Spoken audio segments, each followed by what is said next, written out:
Hello everyone, today I'm looking at Hexen, Beyond Heretic. I kind of played this recently because it got an update version where if you own the Steam version or whatever, it essentially gave you Heretic, Hexen, and 3 more expansions. And I think I owned Hexen previously on Steam, and I remember there was a certain point where I was playing it, and after the first level, it just kind of froze and crashed, and every time I loaded that save, it wouldn't load, so I just walked away from it. But fortunately, it has been remastered, and it works pretty much, it works now, so I can actually play it. And so it was actually really interesting to go back and also look at Heretic and see what that was like. And so these are, of course, Doom type games where, it's fast paced action and a lot of, weapons and whatever. What was really interesting about it is how different Hexen actually was, especially to Heretic and Doom.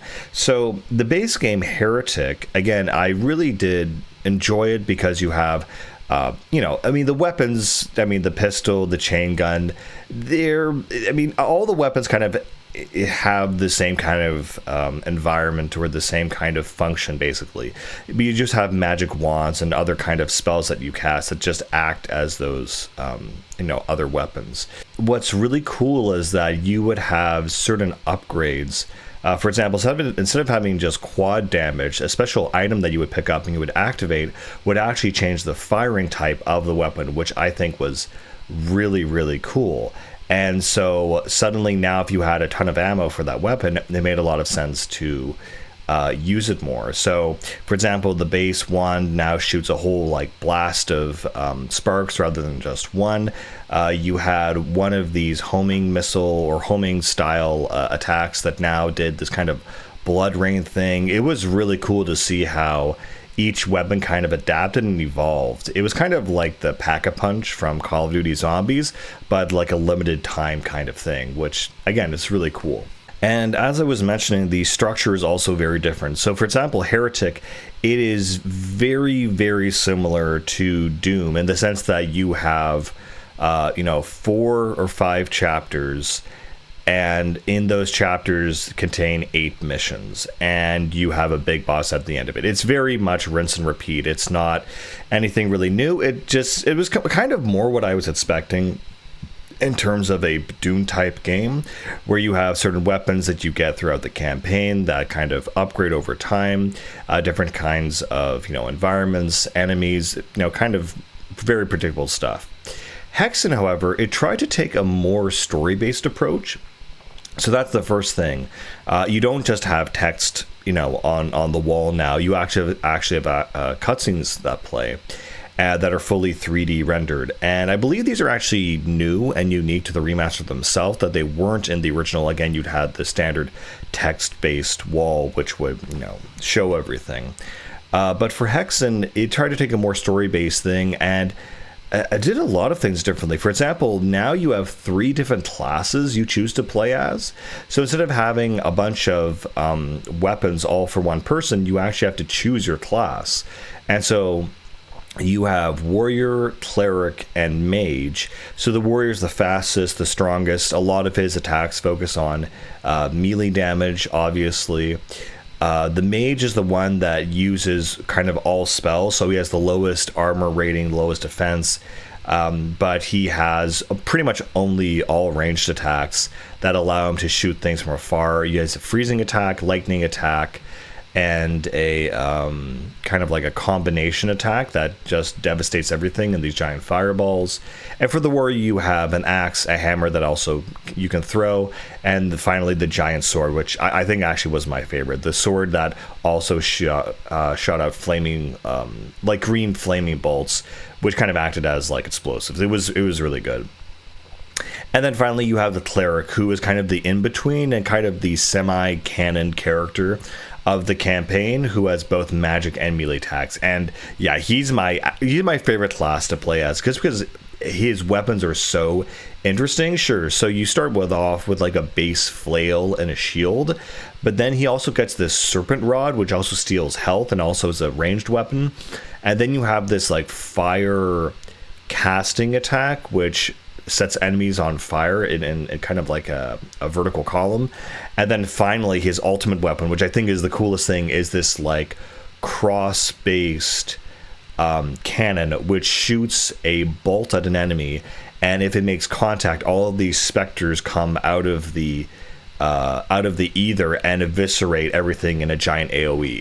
It's really cool. It's very inventive and very different. So that's like exactly what I would want from a Dune-like game like Hexen. That it's very similar to Dune, but it does enough stuff differently to make it a kind of unique experience. Along with other differences, the entire mission structure was also very different. I was used to the classic, E1M1, up until 8 missions, final boss kind of thing. And here, they tried to make it feel more like an actual world in that it was more linear. It's like, okay, we do one level, and there'd be, like, it's, for example, a courtyard and this giant wall, and you would have to go through these 4 doors on the side and do a series of combat, obviously, but also solve puzzles overall throughout the level to essentially open up this giant door and move to the next area. So there'd be kind of a, the progress looked very different. It went from much more, linear mission based to kind of exploration, puzzle solving based.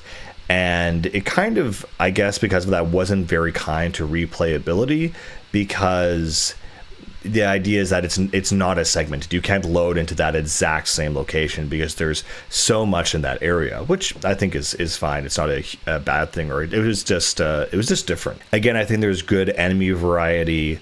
I think my favorite, if I could choose one, I mean, the wizards were cool. I don't think I really have a favorite enemy from this game or anything super iconic. I do think the guys with the shields, the centaurs or whatever, were kind of annoying. I think my one criticism of this game, and kind of a criticism of like old games in general that kind of don't have the best design choices, the only one I have for this one is that of the 3 to 4 times I was genuinely stuck and I had to look up a guide for this game because there was some puzzle I was missing or was stuck on, the problem was always that I could not see the switch, that I was in a certain location and there's a switch right there, but I literally could not see it because it's gray and brown and it's blending into the environment. And so I would watch a YouTube tutorial and the guy's like, oh yeah, just click the switch. And I'm like, right, it's right there, and I just did not see it. So that's my only kind of criticism of this game. It was not that there were any puzzles I couldn't solve.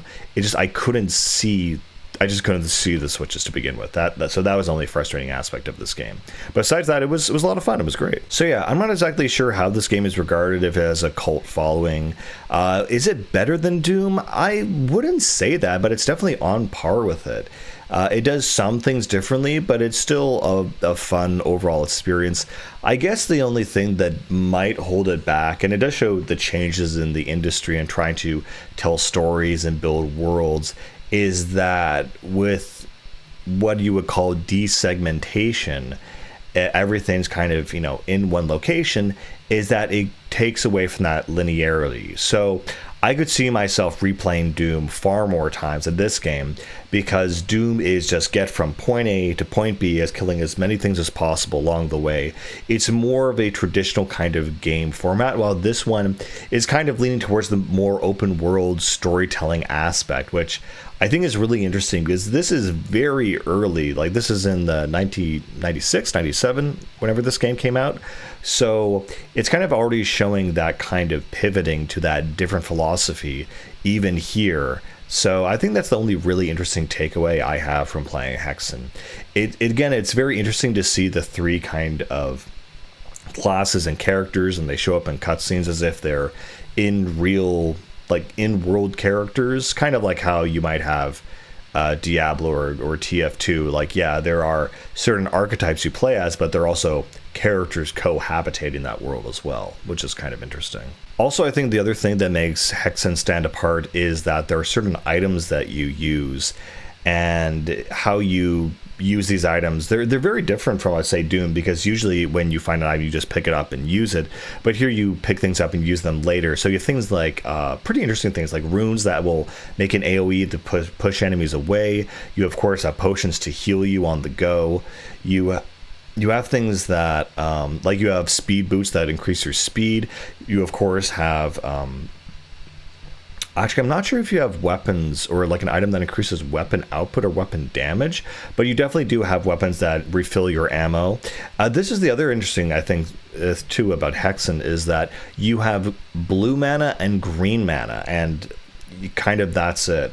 And what these two mana do is that you have your base weapon, which uses no ammo, but blue mana is for your first weapon, green mana is for your second weapon, and then for your third weapon, which is the most powerful, it uses both blue and green. So a very interesting ammo kind of, change up. You never really run out. I mean, you can. But it's never really a huge issue. Of course, you have potions that you can throw, and this was the other really interesting thing, is that the potions or flechettes actually changed depending on which class was using them. So, for example, if you're playing as the warrior or the mage, they use the explode, or for the mage, it kind of, has a delayed timer, or I think it's invisible or something.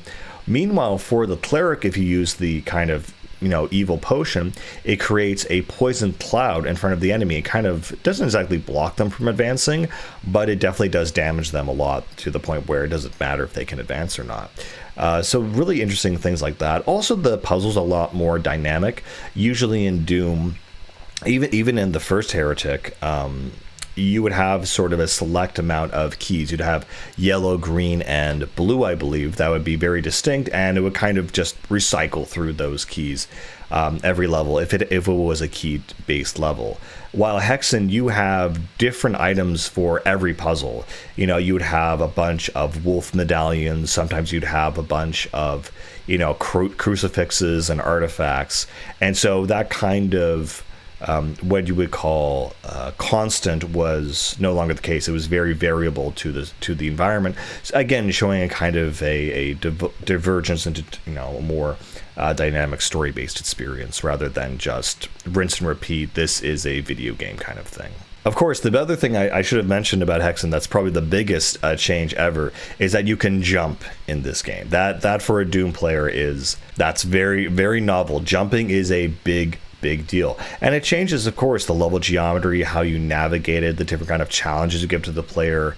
Just taking away that basic function or adding that basic function really changes the entire layout of the whole design of the game as a whole. The fact you can navigate the Z-axis now.